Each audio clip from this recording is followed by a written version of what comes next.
defining woke? Because it's come up a couple times, and I just want to make sure we're on the same page. So, I mean, woke is sort of the idea that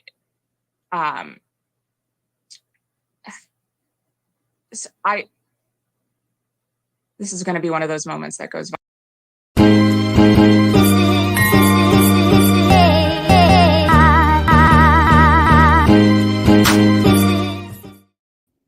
Hi, y'all. How are you? It's Wednesday. We're somewhat on time. We're only 10 minutes after time.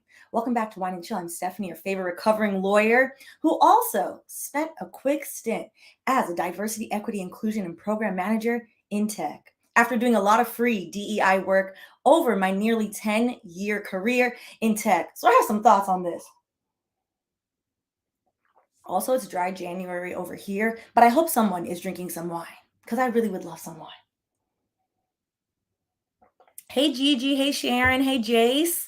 All right, let's get into it. I figured we'd start with that and start with the fact that we have seen the weaponization of words and the changing of words into things that they do not mean. And the people that have changed said words also don't know what any of these words mean, which has caused lots of issues. All right, I realize, okay, now the audio's on. The audio wasn't on for a second. So we are going to be speaking about the unfortunate forced resignation, I would say, in my own words, of Claudine Gay, Claudine Gay, who was the president of Harvard University Harvard College has multiple colleges, for about 6 months. And why this forced resignation by the right-wing agenda, the white wing, depending on who you ask, because some of the donors, specifically Bill Ackman, used to be a large Democratic Party donor. And this gets into a lot of foolery. A lot of, what exactly is the issue? So first, we're going to start with language, which is why I use that clip. The co-opting of language and the rise of the Black square. Then the attack on Claudine Gay. Then we're going to talk about the white boogeymen and the Caucasity that empowers them. Because since people want to have their 5 seconds in the sun, I think it's important that we do decide to call out and call to account the people who are behind this ousting, unfortunately, and their actual larger agenda, which is conservative de-education and deregulation of the Department of Education, what they're starting to teach now in Florida schools. Unfortunately, I do have 2 younger sisters who are in Florida schools. So I'd be having to check what they learn in school because it's nonsense and foolery. And it's not just Florida. It's not just Texas. It's largely coming to elite universities, as well as in general. It's easier to control a docile population that does not have critical thinking skills. So we're going to get into all of that. All right. Yes, good for you. Drink one for me. I hope it is a little bit of mimosa, a little champagne. All right. So first and foremost, a huge thank you to all my Patreon. I really appreciate y'all. And a special thank you to Allison A, Allison W, David, Edguy, Juanita, Judy, and Robert. Thank y'all for keeping the lights on over here. And we had a Patreon video over all the Instagram live streams get saved on Patreon. So if you're not on Instagram, check those videos out. And if you missed them, they're saved for all the tiers on Patreon. We're talking about Desi December and the possibility of ethical tourism, particularly ethical tourism when you go to predominantly Black countries and what you see. And it made me think of something else, which we didn't talk about. So we probably have to do a follow-up to that, which is when you largely see people go into European countries, there is an amount of reverence. People go to the Louvre, or at least stand outside of the Louvre and take a picture every time they go to Paris. There's a reverence towards the culture, etc. And why don't we extend that same reverence and admiration towards, countries in the Caribbean, like Jamaica and our resort plantation system?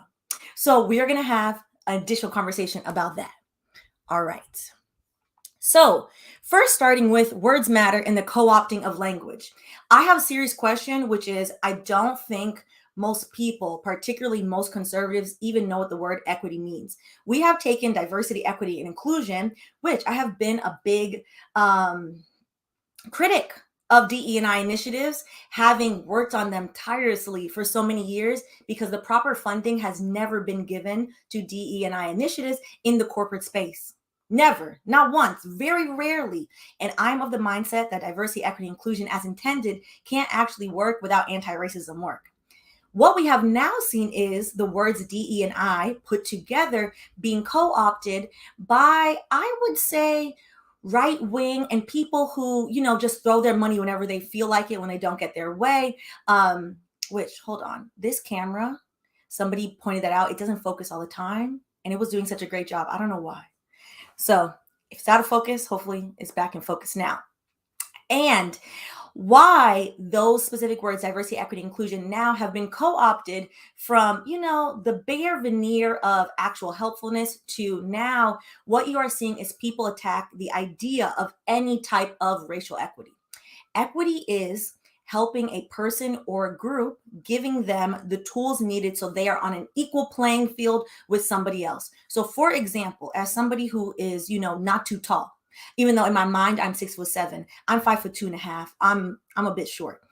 If we were at a baseball game and there is a cement and we don't have the money to go into the baseball game because, inflation is too high, but we want to watch the game, and there is a wall, and that wall happens to be 6 feet high, and I'm sitting next to somebody who's 6'2", they can see the game. I can't see the game. I'm 5'2". Equity would be giving me a large enough block, so something that is 8.5 inches to stand on, to where now I can see the baseball game as well. The 6'2" person has lost nothing. They are seeing above the wall. Equity hurts nobody. Equity is a win-win for everybody. If you and I went to go see the baseball game illegally at that point, because we're looking over the cement block, the whole purpose is for us to see it together. Aren't you going to be annoyed having to constantly explain to me what's going on in the game? It would behoove you to also find the 8.5 inch block for me to stand on. That is what equity is. Nobody loses. The reason why DEI now is being attacked, and specifically the equity portion of DEI, affirmative action was a form, if used correctly, which affirmative action has not been applied correctly in decades, which affirmative action initially was to enable African American people to get admission into institutions of higher education. In schools, affirmative action was applied to government contracts. Affirmative action seeped into areas of business as well. For many years, affirmative action was co-opted. Largely, the largest beneficiaries of affirmative action for many decades have been white women. The initial beneficiaries of affirmative action and the equity that was owed to African American people has been denied for many, many, many years. What you are seeing now is people saying, DEI is awful. DEI is saying white people are bad. That's not what DEI was ever saying, child. DEI was simply saying, hey, we need more numbers of different types of people. It cannot just be white people in the room all the time. The diversity part.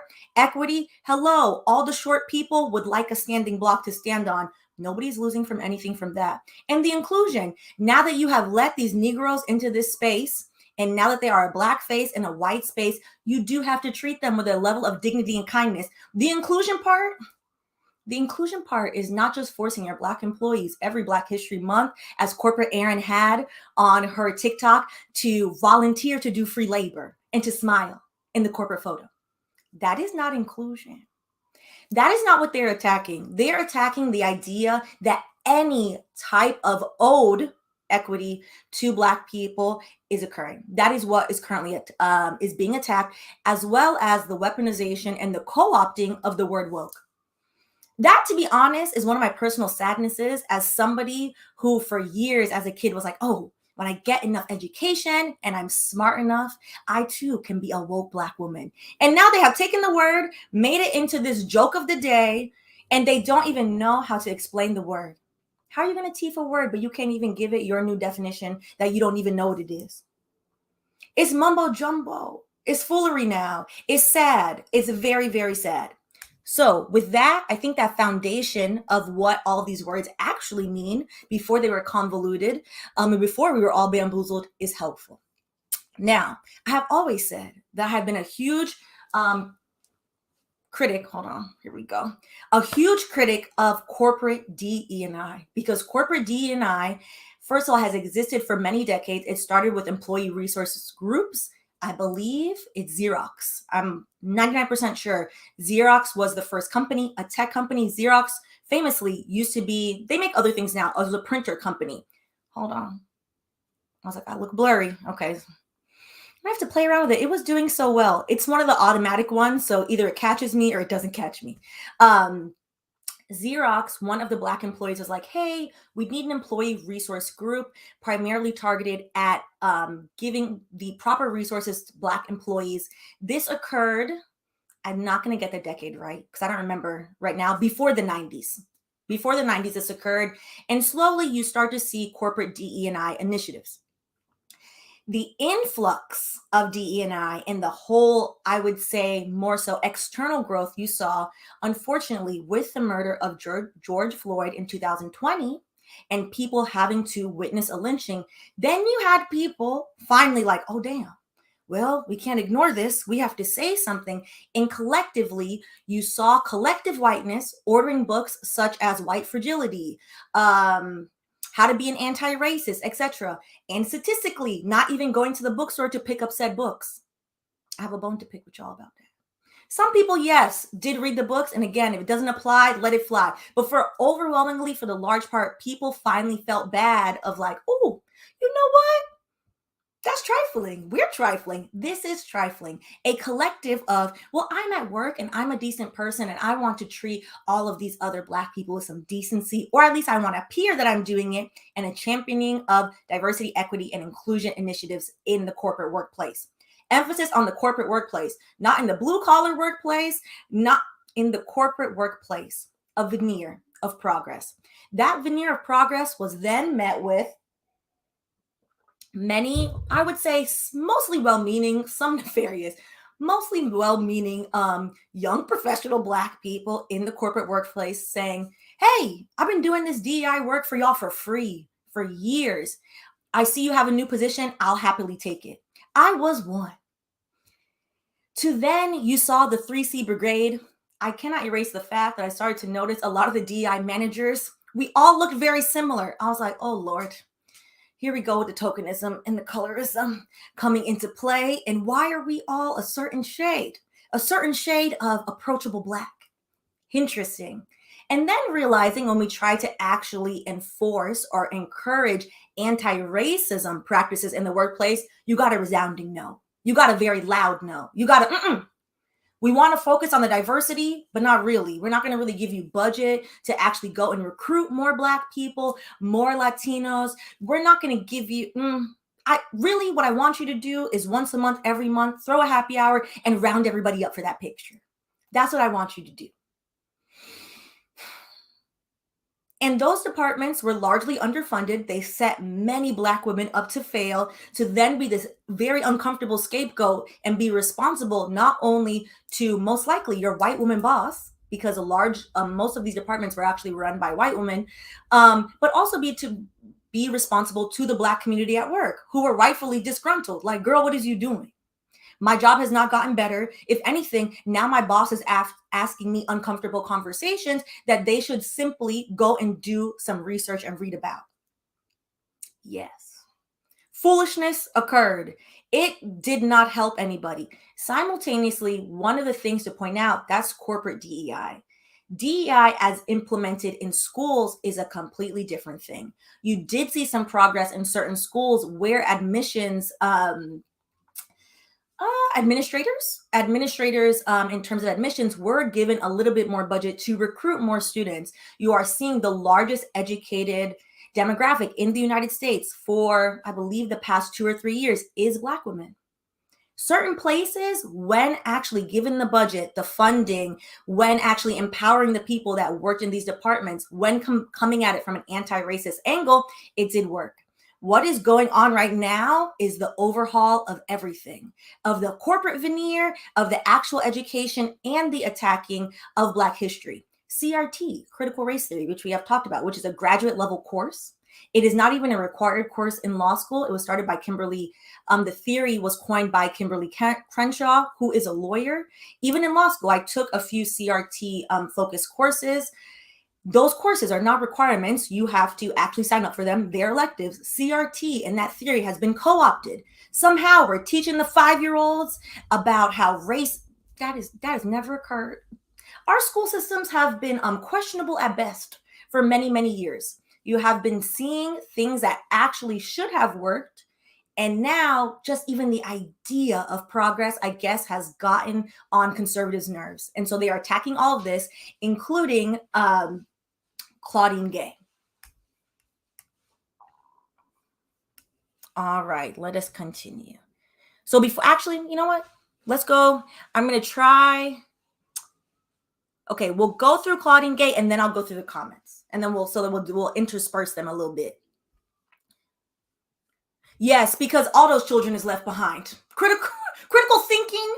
We should be attacking the lack of critical thinking. But also Bush was a child. We won't get into that right now. So the attack on Claudine Gay, which has respurred this conversation because we are starting to see what happens when you allow unfettered conservative activism, as they are calling it. So there are many headlines that read in various ways. Plagiarism charges downed Harvard's president. A conservative attack helped fan the outrage. And this is from Associated Press. The best, most succinct, hold on, I want to give you all the link because I'm not going to play it. It's about 8 minutes long. The most succinct explanation of why these alleged plagiarism charges against Claudine Gay are full of nonsense is from this TikTok account that I've seen.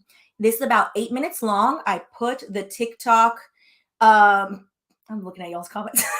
Bush was, that's America's favorite C student. I put the TikTok link in there so y'all can watch it. If you want, I highly recommend, particularly if you are not familiar with academic writing. There's nothing wrong with that. However, it's important to know the parameters of academic writing, because once you know the parameters and how academic writing functions, then it's easy to see the smokescreen that no, Claudine Gay is not a plagiarist.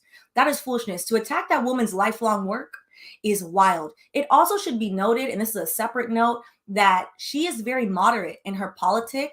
And no matter how far you climb as a Black person, a white institution will be quick to throw you away.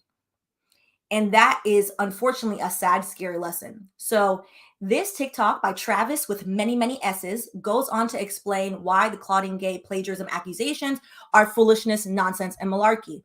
And one of the main points is that in academic dissertations and any academic writing, it is peer reviewed. Emphasis on peer review, as in other people looked at it.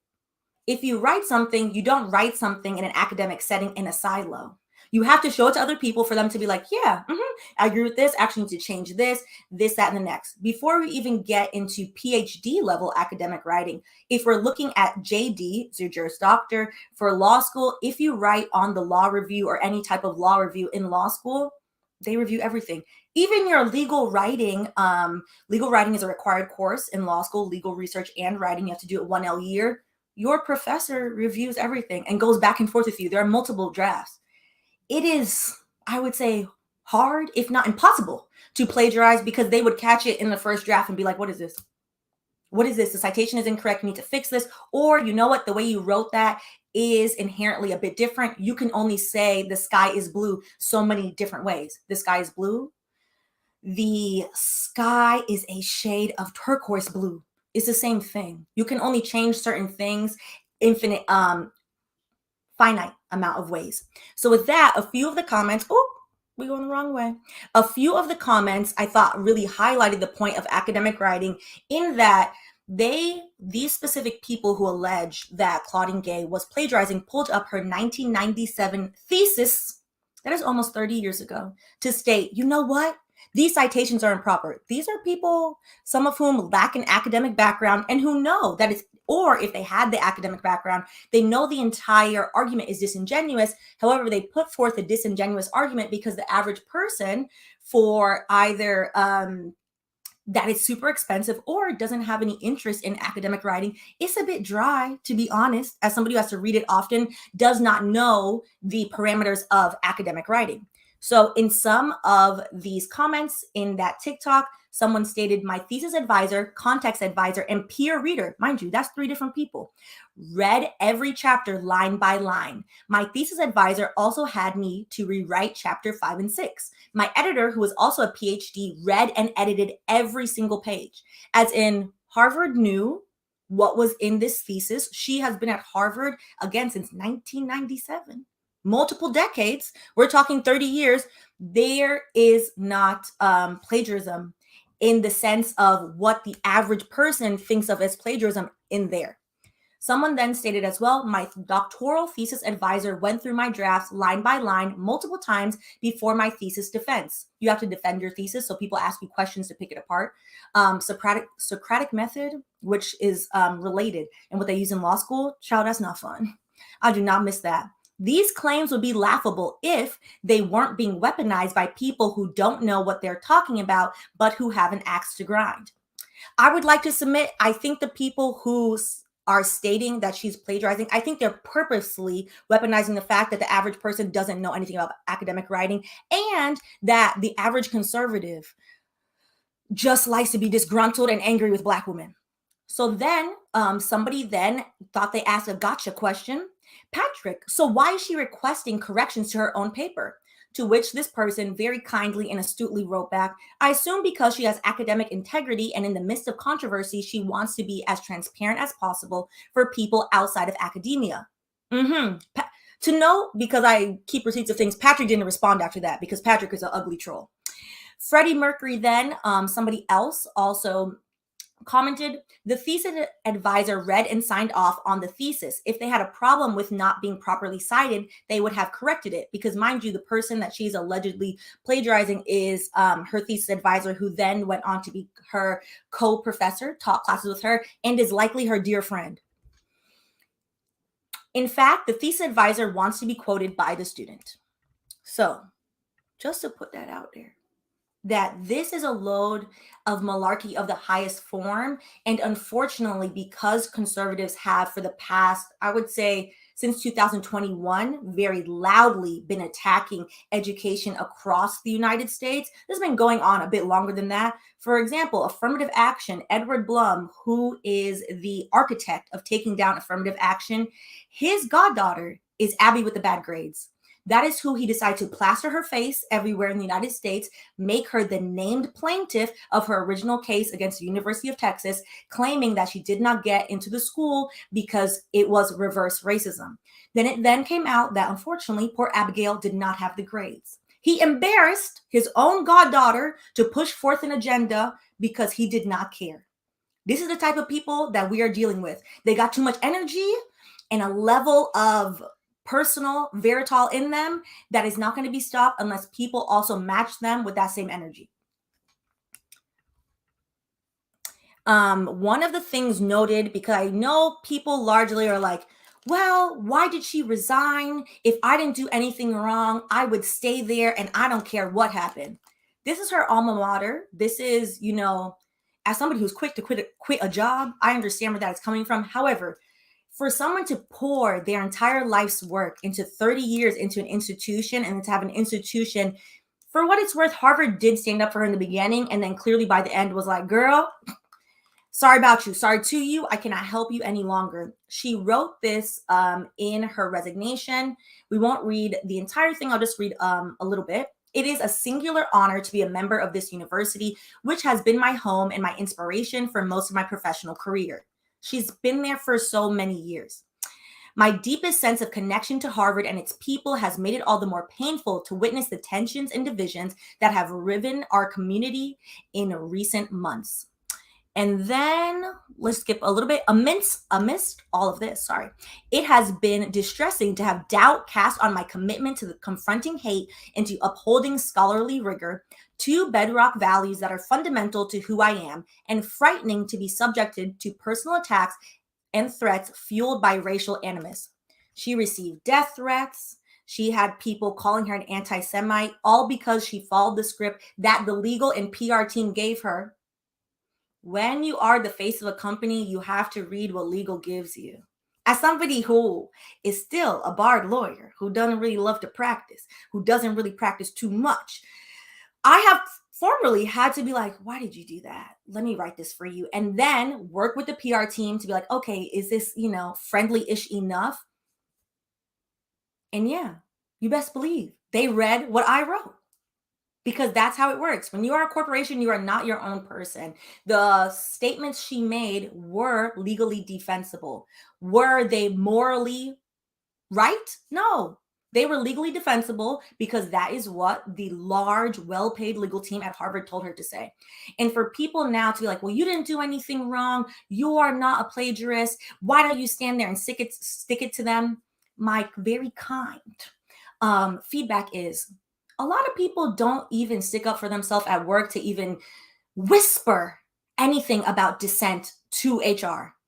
But you expect a Black woman who has been put through the ringer, who has people calling her home, wishing death upon her, all these evil things, to somehow just be like, yeah, I'm going to stay here with no security. They didn't buy her a security guard, with no nothing. It's frightening. I understand why she, after going through this for over a month, was like, you know what? I tried. Y'all are going to continue, have showed me they're going to continue to rile these people up with these lies. What is the purpose of me staying here and receiving this abuse? Harvard did not shield her from any of that abuse. That is the school's fault. And that's likely why she resigned. Resigned to put an alleged political Zionist in her position. Which, speaking of, let's move on a little bit. White boogeyman and the Caucasity that fuels them. Because these things don't happen in a vacuum of like, oh, well, this is just happening. There are specific people who make it their mission to go and undo any type of progress, and specifically purposely make careers off of being anti-Black racists, truthfully. So this is Christopher F. Rufo. He most famously in 2018 lost a Seattle City Council race. And ever since then, I guess he has decided that his plight in the world is to become, in his own words, quote unquote, a conservative activist. And he has realized the way to get his name out there and to fuel his very interesting obsession is to attack any type of program designed for racial equity, such as CRT and diversity, equity, inclusion. So after it was announced that Claudine Gay had resigned, he then wrote, SCAPLED, SCAPLED, Harvard's president, Claudine Gay resigns. He then tweeted again, first tweet should read scalped. The man cannot spell, so I don't know how serious we should take him, but we should actually take him seriously because he has too much energy. And his initial thought, and the reason why he did that, was to then use a very violent word and violent rhetoric and invoke all of the violent history behind scalping, which we don't need to get into because this video will get demonetized. So the only way to know what these types of people are up to is to then go, unfortunately, to the depths of the internet. And that is to the propaganda of where their base is, to find out, okay, so how did you do this? Why did you do this? So this is from the National Catholic Register. In it, it says, Christopher Rufo, the conservative activist. The fact that you can be a conservative and an activist is so interesting. Activist in this context just means somebody who has too much energy, doesn't mind their business, and wants to dedicate their life to foolery, who introduced American parents to critical race theory. The fact that you, quote unquote, introduced American parents to critical race theory because they did not know what the theory was, because they themselves, unfortunately, did not have access to a graduate level education, means it was never occurring in any of these blood clot schools. All right, continue. Convinced then President Donald Trump to bar CRT from federal diversity trainings and flew to Florida for the recent signing of Governor Ron DeSantis' Stop Woke Act. The thievery, they could at least come with their own words, is now one of the most consequential figures in U.S. politics. Celebrated on the right and condemned by the left, Rufo's rise to prominence has featured a new kind of political engagement that informs and empowers ordinary Americans, religious and secular, to push back against progressive agendas upending U.S. government, education, and media. Instead of railing against cancel culture or political correctness, Rufo offers a more sweeping critique of ideological indoctrination, marshals explicit examples of policies and curricula that need to be removed, aka the teaching of any type of proper Black history, and then provides a playbook to make that happen. I have learned that the secret to successful activism is not muscle, but information, Rufo said in a July 1st online interview.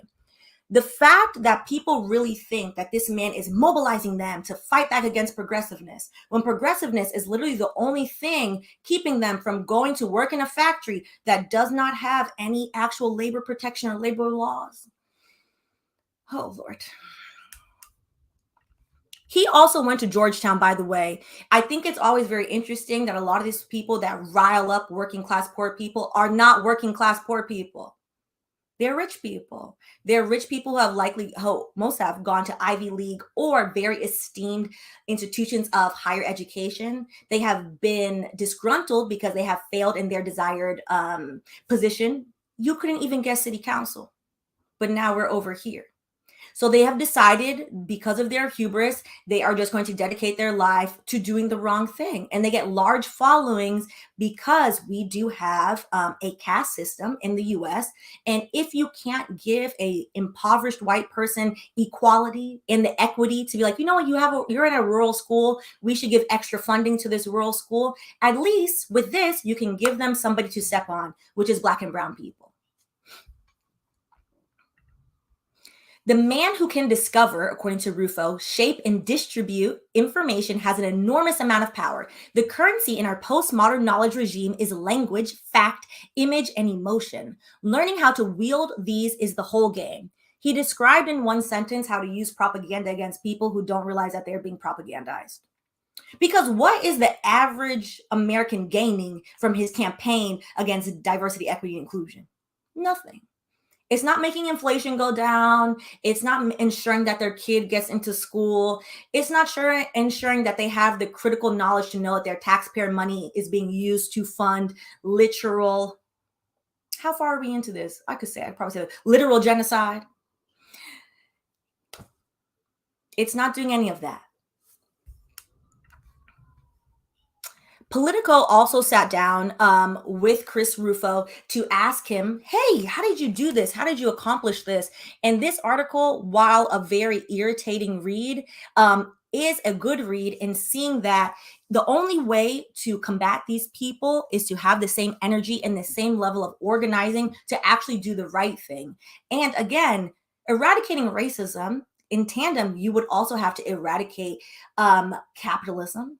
And you would then bring in areas of care for people, for everybody.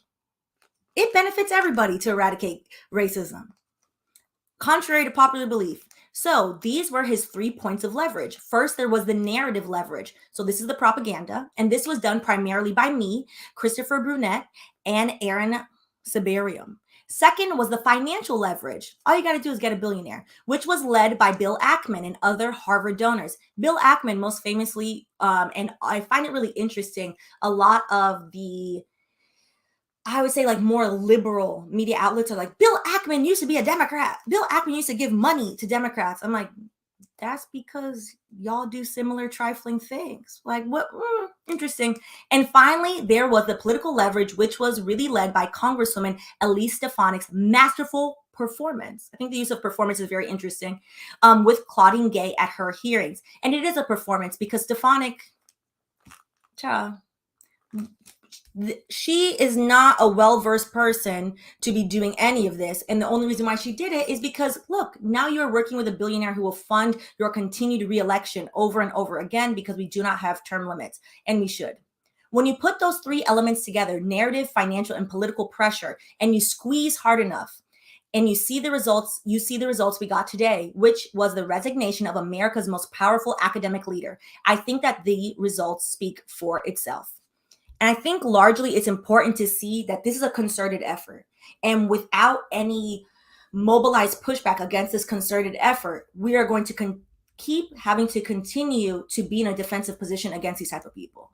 These type of people will lead us into Gilead. And not because they actually, some of them do want to live in authoritarian, theocratic government. Some of them just care about cash. And so they don't care who burns as long as they get money.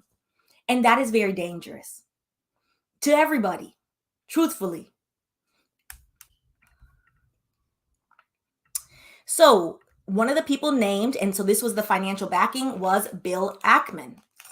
Bill Ackman is a billionaire, most famously married to the alleged plagiarist, also seen in his picture, which is ironic. You go after a Black woman for alleging plagiarism that you know yourself is not plagiarism, just for people to then be like, aren't you married to an alleged plagiarist who's was, quietly hush-hushed, removed from her position at MIT? Jokes of the day. So according to Bill Ackman himself, this is from his long 4,000-page Twitter rant, I don't understand the ultra wealthy who are obsessed with what everyone else is doing. First of all, having that much money, you only get to being a billionaire by doing very nefarious things. It is an obscene amount of money that most of us cannot even think to calculate in our mind. First of all. Second of all, if for some ungodly reason you have gotten to that obscene amount of money, don't you have more fun things to be doing, particularly in your later years in life? Don't you have life to be enjoying? Very silly, very waste of time. He went in his 4,000 word rant to say, very unimaginative, to be honest, to be quite frank. I came to learn that the root cause of anti-Semitism at Harvard was an ideology. The ideology, the paragraph below is referencing, the ideology he's specifically referencing is diversity, equity, and inclusion. An ideology that has been promulgated on campus, an oppressor-oppressed framework that provided the intellectual bulwark behind the protest, helping to generate anti-Israel and anti-Jewish hate speech and harassment. I don't know who's going to tell this man, who clearly has very little touch points with reality. The majority of the people in positions of diversity, equity, and inclusion are white women. And of those white women, the majority of them, because again, we have learned to play the tokenism game, are Jewish white women. He clearly doesn't speak to his tribe very often, as he is a political Zionist, and I'm hoping a lot of them are ostracizing him. How you're blaming the root of anti-Semitism on a framework run is so interesting. It's so interesting, and it's also very dangerous, because by moving the poles of what words actually mean, you are going to have full-on anti-Semites running amok.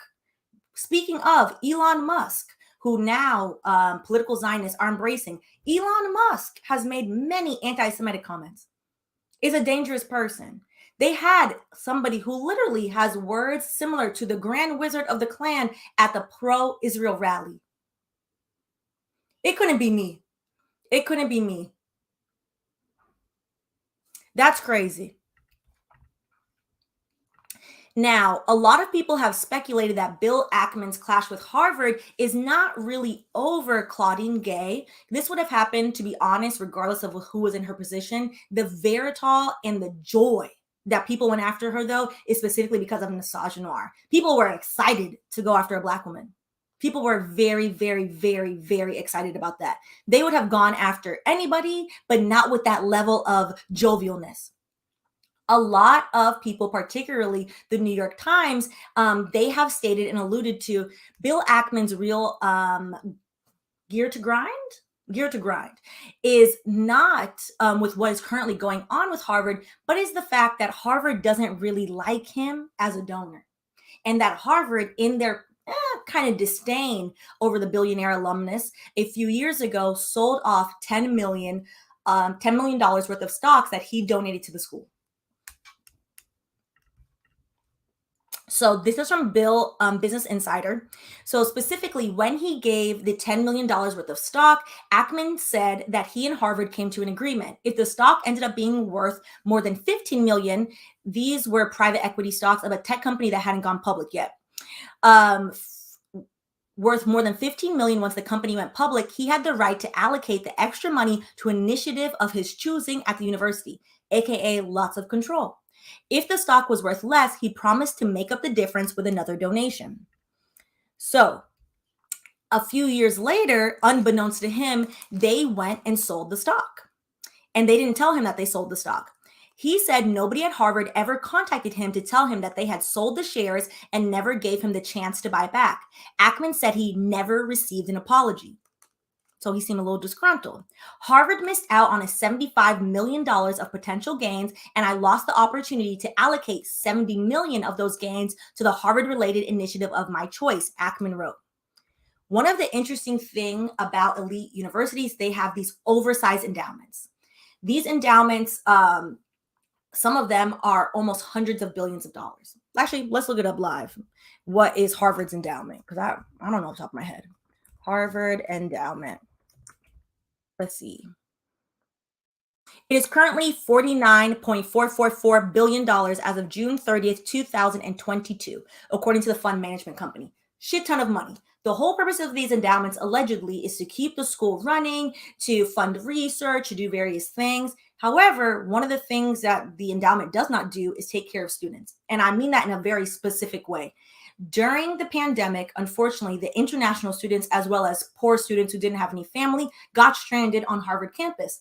The campus closed down, and instead of Harvard being like, yeah, these kids have nowhere to go, a lot of them are on scholarship, aka all of the impoverished students, not the George Bushes. George Bush went to Yale famously with his C grades. His dad also went to Yale, and so did his granddad. Harvard said, sorry about you, y'all got to get up out of here, and kicked the students off the campus, and the students essentially were unhoused. To which the students then went on social media, and a lot of people rallied for the school. Like, how do you have $40 billion in endowment, but you can't even put the students up? You can't pay for them to stay at the Four Seasons, the Ritz, some long-term housing. Where are they going to go?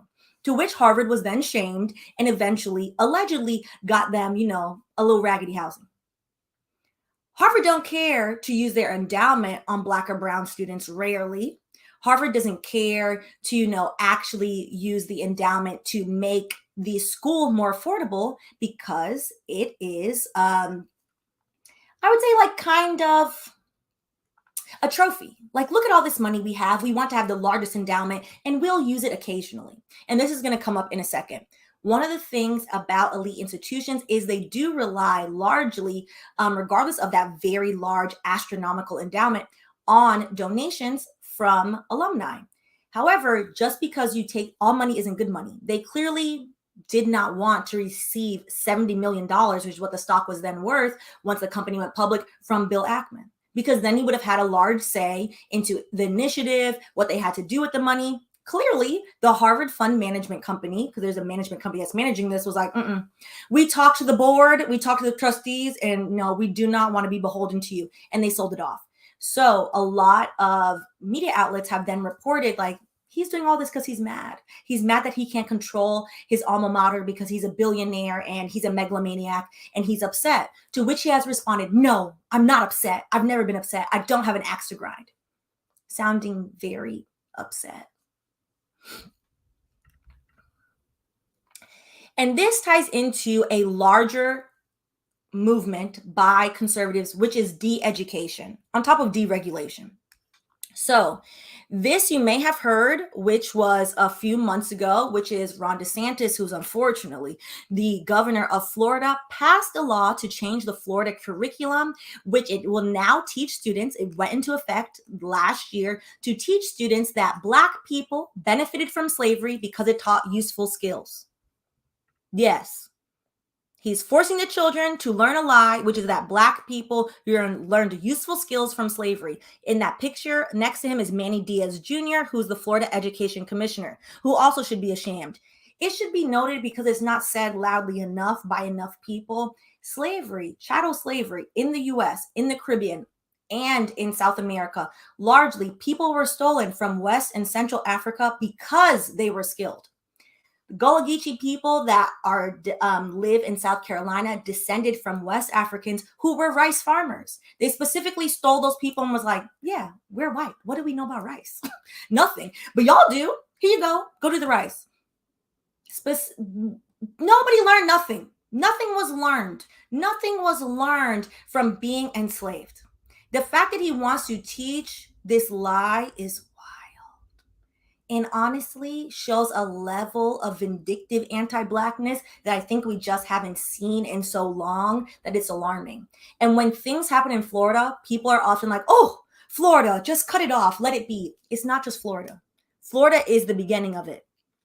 There is now, because we're just going to read through the awful things that are happening in education that are a concerted effort by people like Mark Rufo.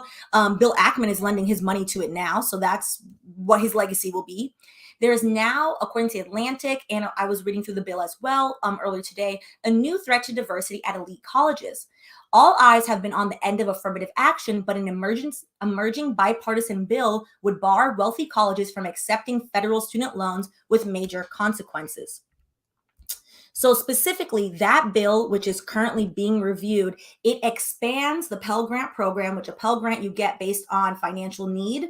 It's free, it's a grant, you don't pay it back. However, I know people that got their Pell Grant taken away. There are a lot of loopholes for them to take away your Pell Grant. How the new bipartisan bill is stating schools like Harvard with, what was it, 44 billion? 49 billion, 440 million, lots of fours, $1 million in endowment. On its face, the bill is stating, y'all have these large endowments. It's about the top 50 schools in the US. You need to use your large endowments. We are not going to allow federal financial aid, student loans for any of your students. That's what's in that bill. That bill, what it's doing is, because Harvard, again, doesn't care about anybody besides rich. They are rich white students. All that's going to do is then these schools are going to become even more white, even more wealthy, even more the descendants of Nepo baby and Nepo baby and Nepo baby and Nepo baby. All it's going to do is create a huge divide and a gap in knowledge of who is actually allowed to learn at these institutions and who's not. Because if you don't have access, as much as I have an axe to grind personally and professionally with our student loan system, if you don't have access to a federal student loan, which a federal student loan is currently capped, the interest rate is too damn high. I think we're at like 7.5%. A private student loan, my Sallie Mae student loan was at 10%. There are adjustable rate student loans. I know people who signed onto these adjustable rate student loans because for some reason they wouldn't give them a federal student loan. The student loan ballooned to 15%. That should be illegal. All this is doing is making it harder for the regular person. This will also affect middle class and poor white students as well. Y'all don't have the money neither. Y'all don't. Which is why it would behoove everybody to be class conscious, which will also force you to be racially conscious. Because if not, we are going to get the 1%. The gap is going to continue to grow. It has grown in the largest, maybe not in history, but like in the past 50 years because of the pandemic. We all got poorer and they all got richer. And so now they're introducing laws like this. And I think it should be noted, and I'm always in criticism of this, which is most people do not go to these Ivy League institutions. Either you can't afford it or they're very selective. This will not stop at just these top 50 schools. It will then trickle down into your regular state school being like, no, we don't take federal student loans either. Which, how are we going to get an education? This is crazy. It keeps going. Attorneys for college taken over by DeSantis allies threaten to sue alternate school. The new school in Florida, I believe it's in Sarasota, was a liberal arts, very progressive leftist school. Until DeSantis took out their board of trustees, implemented a very conservative board, to which that board stated, hey, we're removing all these programs. Sociology, what y'all need that for? We're instituting a lot of conservative right-wing propaganda, to which students were like, I didn't sign up for this. What is this? Literally took over the school. It's a bit frightening. Specifically, we go.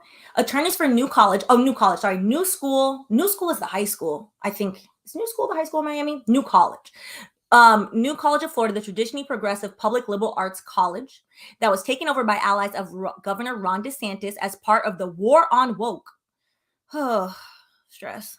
Last week threatened to sue a group of former faculty members and students who have formed an alternative online institution named Alt New College after departing the school following the takeover. At New College says on its website that it was created, that it was created to teach free and subsidized courses and to preserve the original education philosophy of the school following the hostile takeover of New College of Florida earlier this year. A hostile takeover of a college as if you are in a corporate M&A class is wild. M&A is mergers and acquisitions. That's usually when you hear the term hostile takeover. It's something people who want to play fiefdom via corporation do. Crazy. And we're continuing because this, I think the most important thing to take away from this is to mobilize nationally, because this is happening nationally. This is not a one-off just in Florida. In Texas, also occurring, first day of school comes with mixed student emotions after Texas took over Houston ISD. One of the largest things that they, after their takeover to change the entire public school system in Texas, is more standardized lesson plans. Standardized lesson plans mean they are dictated by the school board. The school board, again, is now currently arguing about CRT. CRT does not exist in these schools. So what they're really arguing about is the inclusion of teaching actual Black history, teaching LGBTQ plus history, and in a lot of these schools, teaching Jewish history as well. A lot of these schools have now banned information that was teaching children about the Holocaust. How are you gonna? But yet you have political Zionists arguing with people. Focus on the wrong things, focusing on the wrong things. It's not making sense. Another thing that the school is also doing, stricter discipline policies and the conversion of libraries to areas partially set aside for quote unquote misbehaving children. Misbehaving children should be read to be Black and Latino children. This is in Texas, particularly where you see in schools across the United States, students that face higher disciplinary charges, largely because of race. And then if you add complexion into it, depending on their complexion as well, darker skinned students are more likely to be expelled than lighter skinned students. And this entire initiative is to essentially ruin the education system. And then we talked about this on Patreon. This is from the Heritage Project 2025, in which their goal by the conservative white ring is federal election policy should be limited, and ultimately the federal Department of Education should be eliminated. All my qualms with the Department of Education is reform. To eliminate the Department of Education, what they want to do is then introduce federal funding, which they have done in certain places, for religious schools. Not everybody believes in, your religion. Freedom of religion is also freedom from religion. And that's where we're at. And that's where all this is going. Because it was never about DEI and it was never about CRT. It has always been about anti-Black racism. It has always been like, you know what? They look a little too free, and I don't like that. Which is wild. We also, which we're going to talk about next month, we have seen large attacks to the 1965 Voting Rights Act and the erosion of the Voting Rights Act and who is allowed to vote. And while, yes, I definitely am on the apathy train with that, serious discussion needs to be had on how to actually get this country to have more than two parties, which is the norm in other countries. If we're being honest, the norm is 3, 4, 5. This is from Reuters. This is Edward Blum again, the man who is the architect over 15 years dedicated to tearing down affirmative action, what was left of it. He also he's now going after anything that has to do with racial equity, specifically for Black people. His biggest issue is Negroes. He does not like Black people. So he then decided to go after a venture fund. Less than 1% of venture fund goes to Black women. Venture capital is used by startups, so small tech companies. Hold on. So that way they can, scale the company up. Less than 1% of that funding ever goes to Black women. That less than 1%, he found the one fund that was like, hey, we're giving money to Black women. And he was like, no, white people need the money. I don't care if we have 99%. We need everything.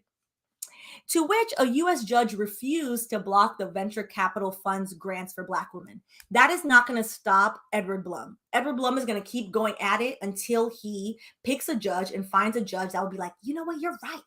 Why can't the white people apply to this? This is racist. How dare we help the Blacks? Black women? Oh, how dare we help them?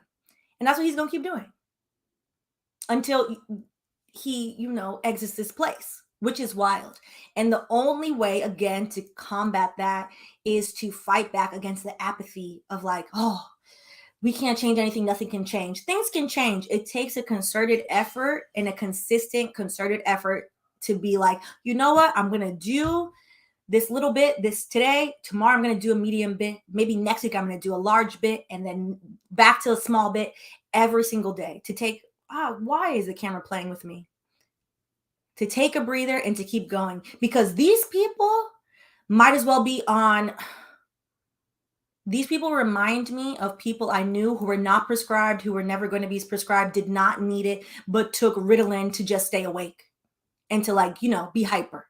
That's them. They got a lot of energy. A lot of energy. Wild. Okay, so on that note, I think, oh no, we have more. There's so many bad actors. And I know I said white boogeymen in the Caucasity, but we couldn't leave out Daniel Cameron, who thinks that he too is a white man. This is former Kentucky. He was, I believe, the DA when Breonna Taylor was unfortunately murdered and gunned down in her bed by those white police officers. He refused to take her parents' call. He refused to look into it. He acted a plumb fool because he is a conservative, self-hating human being. And he has now been tapped to lead a group that fights, quote unquote, woke capitalism. Woke and capitalism cannot go in the same sentence together. If you are woke, then you are anti-capitalist. And more than anti-capitalist, you're probably a socialist, a communist, or any other type of thing. Maybe a democratic socialist. That doesn't make sense, but that is because they use words together to just be like, oh, it's commotion. It's nothing but commotion. So he has now been tapped by the 1792 exchange. Anybody naming their new company after anything having to do pre-Emancipation Proclamation, you should already have a red flag. Announced Cameron's hiring in a new release Wednesday, which described the group as a not-for-profit organization that seeks to preserve freedom by partnering with allies to steer public companies back to neutral on divisive ideological issues. It should be noted, outside of Ben & Jerry, and shout out to Ben & Jerry's, no company in this country, these large public companies, none of them have ever really done anything past neutral. They're just saying stuff. These people are mad at the idea of people posting a black square, which the black square did nothing. It did nothing for me. It did nothing for you. I will never let that go. That people really was like, oh, we saved y'all with this black square. We got rid of Aunt Jemima for y'all. Like, oh, it's better now. These people are upset that this is going on. That's all this is. Public records show that the organization, which previously operated under a different name, they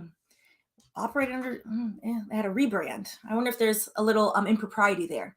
Once had close ties to associates of former President Donald Trump, including an attorney who worked with the ex-president in his attempt to overturn the legitimate results of the 2020 election. Shout out to Tessa Duvall of the Lexington Herald Leader, who said, listen, I'm going to say what I want to say. I don't give a damn. I can't stand y'all. I'm going to put all of this in here. Because... oh, Daniel, you think he would lose the Kentucky race and just be quiet? Just sit there with Mitch McConnell's niece, who he's married to, and drink his water and try to get the family, to get that man from having, seizures on national television. His whole family must hate him because he needs to lay down and retire, but at least lay down. At this point is mean. Cameron said he looked forward to continuing the meaningful work to put an end to the anti-American ESG agenda. I know his ancestors is ashamed. That threatened to take over our corporations and change the fabric of our country. Daniel, please. We will shine a bright light on those whose ideological agenda seeks to dismantle American freedom and prosperity. He said in a news release, we will stop investment management firms, elected officials, and corporate interests from using other people's money to advance their radical political agendas. The idea that an investment management firm or an elected official has any type of radical agenda, Charles, Bernie was our radical, and we see what happened to Bernie. ESG, short for environmental, social, and governance, refers to the guidelines and policies used by some companies to guide or inform their investments. The most radical thing that ESG is doing is buying carbon offsets. It is just corporate greenwashing.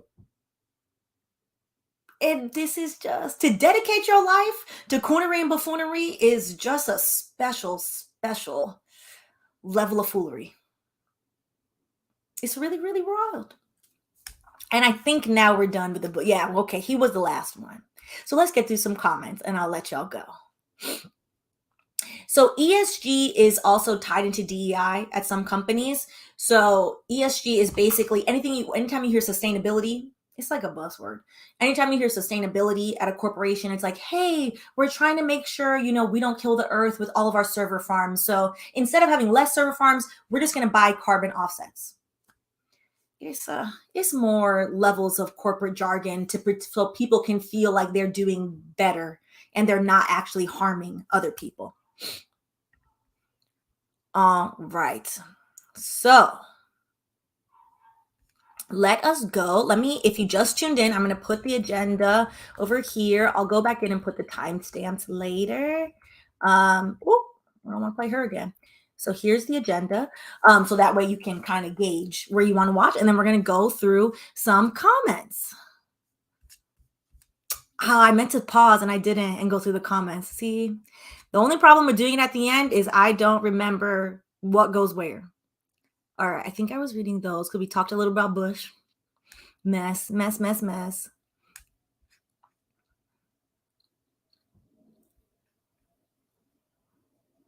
Okay.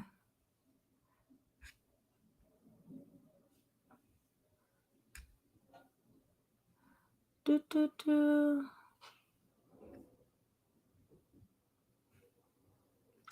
is a good question, Candace. Is there a time, some sort of statute of limitations for plagiarism claims by institution? I'm not sure, to be honest. There should be, I think one of the things that's in that TikTok that I listed and that should be noted, Claudine Gay's dissertation in 1997 is compliant with the citation requirements in 1997. So I think in terms of looking at people's past work, we should be like, okay, MLA citations were started in X year, they were updated in this year, and hold people to that level of accountability, which goes to why these allegations are nonsense.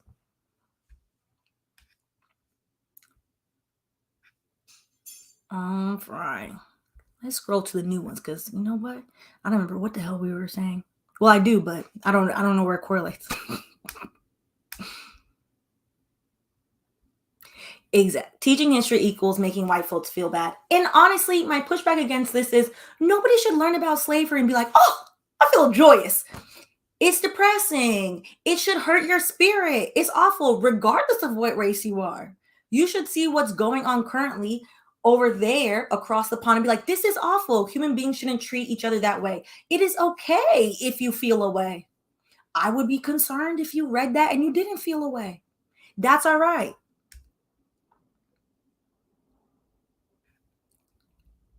Oh, I would love to watch a documentary. Texas school board is so messed up that they made a documentary about it. I'm going to go look for that, Rachel. Thank you.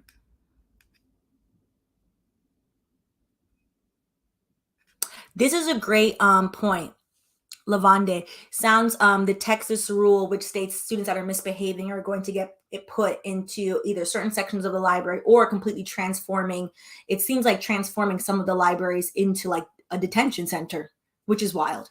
Sounds like this would affect disabled students negatively too, with disabled students of color having it worse in terms of being bad kids. Correct, because often labeled behaviorally problematic. Because the students, the teachers sometimes are not trained to understand, or the teachers are,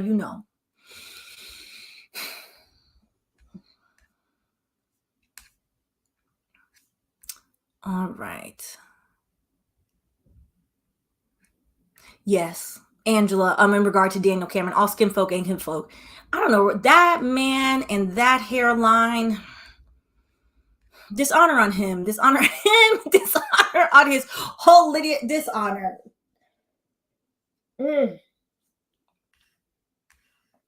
He's a mess.